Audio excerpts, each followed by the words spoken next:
Ma chi glielo fa fare di tornare a fare il sindaco? Sì, lo so, diciamo che è una scelta più di cuore che di cervello, però è una scelta fatta per la passione che anima chi ha curato, ha seguito la sua città, ne conosce la forza, ne conosce le potenzialità e la vede in qualche modo sfiorire, ecco. Torna in campo esattamente 20 anni dopo aver indossato per la prima volta la fascia da sindaco.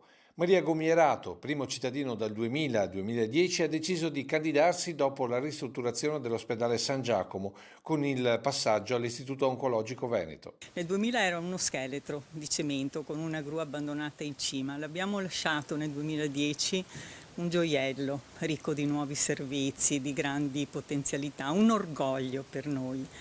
E in questi anni abbiamo visto un pezzo alla volta perdere tutti quelli che erano i servizi del territorio e il valore dei servizi sul territorio è troppo grande per lasciarli andare così. Una critica che, aggiunge l'ex sindaco, diventa più pressante con il coronavirus, dove la maggior ramificazione della sanità sul territorio significa limitare al massimo contagi e soprattutto decessi.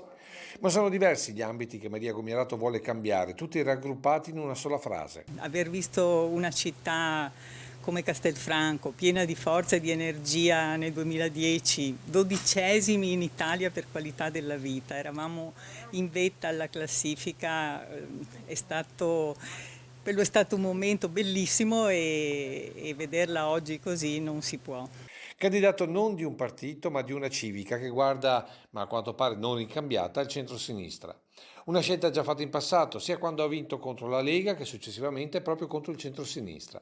La sua filosofia in termini politici è sempre la stessa, semplice e chiara. Una proposta civica perché a livello locale gli amministratori non devono guardare tanto ai partiti, devono guardare alla città, ai suoi problemi, alle sue potenzialità, alle opportunità che le si offrono e un amministratore se è distratto da situazioni di partito, di carriera, di do ut des, perde di vista quelli che sono i bisogni dei cittadini.